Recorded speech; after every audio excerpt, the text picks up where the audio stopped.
ஜனாதிபதிக்கு அறிவுரை வழங்கிய சாமர திரைக்கு பின்னால் நடந்த உரையாடல். பொருளை துப்பாக்கிச் சூட்டில் பலியான இளைஞன் பின்னணியில் அதிர்ச்சியூட்டும் தகவல்கள்.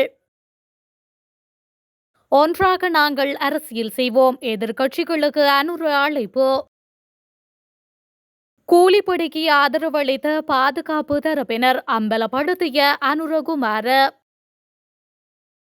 சபாநாயகருக்கு எதிராக சஜித் எடுத்துள்ள அதிரடி தீர்மானம்.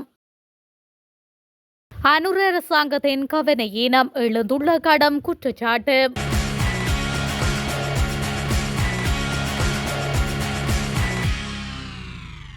ஜனாதிபதி அனுரகுமார திசாநாயக்க நேற்று பிற்பகல் நாடாளுமன்றத்திற்கு சிறப்பு அறிக்கை ஒன்றை வெளியிட வருகை தந்திருந்தார். அந்த நேரத்தில் ஜனாதிபதி தனது உரையை நிகழ்த்த வந்தபோது திரைக்கு பின்னால் நடந்த உரையாடல் பற்றிய தகவல்கள் வெளியாகி வருகின்றன.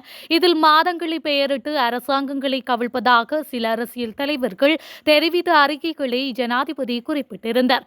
அதற்கு பதிலளிக்கும் விதமாக நாடாளுமன்ற உறுப்பினர் சாமர சம்பத் தசநாயக்க ஜனாதிபதியே அரசாங்கங்களை கவிழ்க்கும் எண்ணம் இப்போது இல்லை, நாங்கள் அதை சிறிது ஒத்திவைத்துள்ளோம். 2027 அவற்றை கவிழ்ப்போம். ஆனால் உங்கள் அமைச்சர்களின் வாயை மூடியிருக்காவிட்டால் அதற்கு முன்பே அரசாங்கம் கவிழ்க்கப்பட்டிருக்கும் என்று கூறியுள்ளார். விமான நிறுவனத்தின் பல்வேறு நடவடிக்கைகளை பாதுகாக்க சில தரப்பினர் பாடுபடுவதாக கூறப்படும் தகவல்கள் குறித்தும் அவர் ஜனாதிபதியின் கவனத்தை ஈர்த்ததாக கூறப்படுகின்றது. மேலும் இளைஞர் கழகங்களை நிறுவும் முறை குறித்து நேற்று நடைபெற்ற போராட்டம் குறித்தும் கருத்துக்கள் பரிமாறப்பட்டுள்ளன. அப்போது போலீசார் அங்கு இல்லை என்று ஜனாதிபதி கூறியிருந்தார். அந்த நேரத்தில் சாமர சம்பத் உட்பட பல நாடாளுமன்ற உறுப்பினர்கள் இவை எதிர்க்கட்சியினரின் செயல்பாட்டினால் அல்ல, உங்கள் சொந்த மக்களின் செயல்பாட்டினால் எழுந்த போராட்டங்கள் என்று மீண்டும் ஜனாதிபதியிடம் கூறியுள்ளனர். இதை கேட்ட எதிர்க்கட்சி எம்பிக்கள் ஜனாதிபதி பதிலளிக்காமல் சைகை செய்ததாக கூறியுள்ளனர். பொருளை சிறைசர உயன மைதானத்தில் நடந்த துப்பாக்கி சூட்டு சம்பவத்தில் உயிரிழந்த இளைஞன் குடுசாத்து என்ற போதைப்பொருள் வியாபாரியின் வலையமைப்பை சேர்ந்தவர் என தெரிய வந்துள்ளது. குடுதுமிந்த எனப்படும் மற்றொரு போதைப்பொருள் வியாபாரியாலேயே குறித்த துப்பாக்கி சூடு நேற்று நடத்தப்பட்டது. இதன்போது உயிரிழந்த இளைஞன் களனியை சேர்ந்த 23 வயதுடைய பகடையா எனப்படும் சுரேஷ் மதுஷன் ஆவார். அவர் குடுசாத்துவின் போதைப்பொருள் வலையமைப்பை சேர்ந்தவர் எனவும் சில நாட்களுக்கு முன்பு போதைப்பொருள் குற்றச்சாட்டில் கைது செய்யப்பட்டு தடுப்பு காவலில் வைக்கப்பட்டிருந்தார் எனவும் போலீசார் தெரிவித்துள்ளனர். மேலும் குறித்த துப்பாக்கி சூட்டின் போது காயமடைந்த 21 முதல் 23 வயதிற்குட்பட்ட நால்வரில் மூவரின் நிலை கவலைக்கிடமாக இருப்பதாகவும் தெரிவிக்கப்பட்டுள்ளது. சிறிசிற உயன மைதானத்தில் இன்று நடைபெற இருந்த கிரிக்கெட் போட்டியை ஏற்பாடு செய்வதற்காக நேற்றைய தினம் வெளிநாட்டில் தலைமறைவாக உள்ள குடுசாத்துவின் சகோதரர் குறித்த இளைஞர்களுடன் அங்கு சென்றுள்ளார். இதன்போது மோட்டார் சைக்கிளில் வந்த இனம் தெரியாதோர் அவர்கள் மீது T56 ரக துப்பாக்கியை பயன்படுத்தி துப்பாக்கி சூடு நடாத்திவிட்டு அங்கிருந்து தப்பி சென்றனர். இந்த நிலையில் சம்பவம் தொடர்பான மேலதிக விசாரணைகளை போலீசார் மேற்கொண்டு வருகின்றமையும் குறிப்பிடத்தக்கது. சபாநாயகர் ஜகத் விக்ரமரத்னவுக்கு எதிராக ஜெனீவாவில் உள்ள அனைத்து நாடாளுமன்ற ஒன்றியத்தில் முறைப்பாடு அளிக்க எதிர்க்கட்சி முடிவு செய்துள்ளதாக தகவல்கள் வெளியாகியுள்ளன.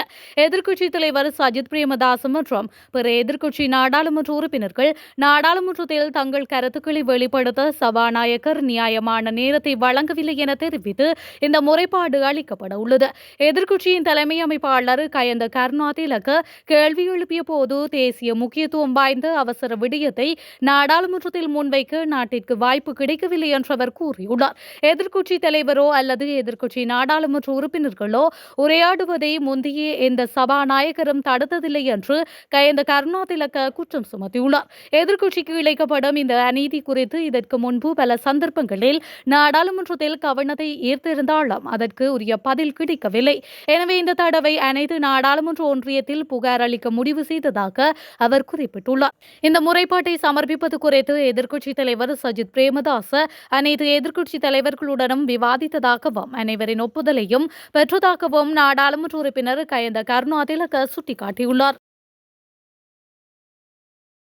ஜனாதிபதி அனுரவின் பேச்சு அருட்தந்தையொருவர் விகாரையில் உபதேசம் செய்தது போன்றிருந்தது என ஐக்கிய மக்கள் முன்னணியின் நாடாளுமன்ற உறுப்பினர் கர்ஷடி சில்வா தெரிவித்துள்ளார்.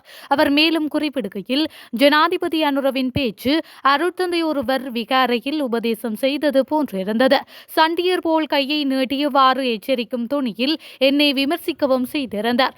நான் ஜனாதிபதியை பகடிக்கு எடுக்க மாட்டேன். ஜனாதிபதியின் சிந்தனை சர்வதேச நாணய நிதியத்தின் நிபந்தனைகள் மற்றும் பிளவத்தையின் கொள்கைகள் எல்லாவற்றையும் அவர் குழப்பியுள்ளார். அவ்வாறான ஒரு தன்மையையே நான் காண்கின்றேன். எப்படியாவது கடன் எடுத்து பாதைகளை அமைப்பதாகவும் மின்சார சபையை சீரமைப்பதாகவும் தெரிவித்துள்ளார். ஆனால் அவர்களின் கொள்கை அரசாங்க நிறுவனங்களை விற்கக்கூடாது, தேசிய பாதுகாப்பை வைத்திருக்க வேண்டும், அத்தோடு சூழ்ச்சிகளை முறியடிக்க வேண்டும் என்றார். சூழ்ச்சிகள் அங்கிருக்கின்றன என்று தெரியாது. சிலவேளை தேசிய மக்கள் சக்திக்கு எதிராக ஜேவிபியின் சூழ்ச்சியாக இருக்கலாம். IMF-இன் நிபந்தனைகளை மாற்றுவதாக தெரிவித்த ஜனாதிபதி 100% நடைமுறைப்படுத்தியுள்ளார். பங்குரோத்தான நிலை, பணவீக்கம் உச்சத்தில், வளர்ச்சி 0, காலியாக்கப்பட்ட திரைசேரி, மத்திய வங்கியின் கையிருப்பு இருக்கவில்லை என்று அடுக்கிக் கொண்டே போனார். அனைத்தும் பொய். சாதாரண மக்களுக்கு இவை தெரியாது. ஆனால் எங்களுக்கு பொய் சொல்ல வேண்டாம் ஜனாதிபதியே என அவர் மேலும் குறிப்பிட்டுள்ளார்.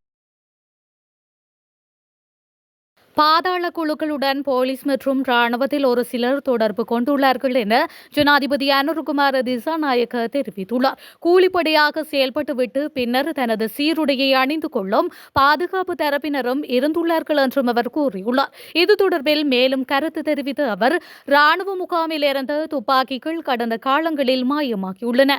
73 T56 ரக துப்பாக்கிகள் பாதாள குழுக்களுக்கு வழங்கப்பட்டுள்ளன. இந்த 10 மாத காலத்தில் அவற்றில் 35 துப்பாக்கிகள் கைப்பற்றப்பட்டுள்ளன. மிகுதியானவற்றை கைப்பற்ற உரிய நடவடிக்கைகள் எடுக்கப்பட்டுள்ளன. பாதாள குழுக்களை இல்லாதொழிக்க கடும் நடவடிக்கை எடுக்கப்படும். எமக்கு மேலும் சற்று சந்தர்ப்பம் தாருங்கள். எமது பாதுகாப்பு மற்றும் புலனாய்வு பிரிவின் மீது எமக்கு முழுமையான நம்பிக்கை உள்ளது. ஆகவே தேசிய பாதுகாப்புக்கு அச்சுறுத்தல் என்ற அரசியல் பிரசாரத்தை மேற்கொள்ளாதீர்கள். இந்த நாடு குற்றங்களின் தேசமாகவே கடந்த காலங்களில் காணப்பட்டது. பாதாள குழுக்களுக்கு அரசு அனுசரணையும் வழங்கப்பட்டிருந்தது. எனவே வீழ்ச்சியடைந்த நாட்டை முன்னேற்ற தேவையான நடவடிக்கைகளை எடுத்து தற்பொழுது சரியான பாதையில் அரசாங்கம் பயணித்துக் கொண்டிருக்கின்றது. நாட்டை நல்ல நிலைக்கு கொண்டு வருவதே எமது நோக்கம். அதற்காக எதிர்க்கட்சிகளும் எங்களுக்கு ஆதரவு அளிக்க வேண்டும். நாங்கள் அரசியல் செய்வோம். எங்களின் குறைபாடுகள் இருந்தால் விமர்சிக்கலாம். அதில் எந்த பிரச்சனையும் இல்லை. அதிகாரத்தை பெற்றுக்கொள்ள செயல்படுங்கள். ஆனால் சதித்திட்டம் மேற்கொண்டு நாட்டின் பொருளாதாரத்தை ஸ்திரத்தன்மையற்றதாக்க செயல்பட வேண்டாம் என்று அவர் மேலும் குறிப்பிட்டுள்ளார். புதிய அரசாங்கம் வந்த பின்னர் சீனி தொழிற்சாலை நிறுவனங்கள் விழும் நிலைக்கு தள்ளப்பட்டு வருவதாக அருணொழு மக்கள் முன்னணியின் தலைவர் KR கிஷான் தெரிவித்துள்ளார். ஹட்டனில் நடைபெற்ற ஊடகத்திற்கு கருத்து தெரிவித்த போதே அவர் இவ்வாறு தெரிவித்துள்ளார். அவர் செவனகல சீனி தொழிற்சாலையினை அடியொட்டி சுமார் 25க்கும் மேற்பட்ட குடும்பங்கள் வாழ்கின்றனர். குறித்த தொழிற்சாலையில் 1500க்கும் மேற்பட்டவர்கள் வேலை செய்கின்றனர். இந்த நிலையில் கடந்த சில மாதங்களாக கரும்புற்பத்தியாளர்களுக்கு 3000 கோடிக்கு மேல் பணம் செலுத்த வேண்டியுள்ளது. முகாமித்துவம் மிகவும் மோசமான நிலையில் உள்ளது. புதிய அரசாங்கத்திற்கு 3/2 பெரும்பான்மை உள்ளது. ஜனாதிபதியும் உள்ளார். உரிய தீர்வு பெற்றுக் கொடுக்காததனால் இந்த நிலை உருவாகியுள்ளது. இன்று அரிசியை ஒரு தனிநபர் தான் இறக்குமதி செய்கின்றார். இந்த நிலையில் அரசாங்கத்தினால் நடாத்தப்படும் நிறுவனம் மூடப்படும் நிலைக்கு வந்துள்ளது. ஆகவே உடனடியாக ஜனாதிபதி தலையிட்டு இதனை தீர்க்க வேண்டும். இல்லையென்றால் மக்கள் கொந்தளிப்பு ஏற்படுவது தவிர்க்க முடியாத ஒன்றாகிவிடும் என்று அவர் மேலும் தெரிவித்துள்ளார்.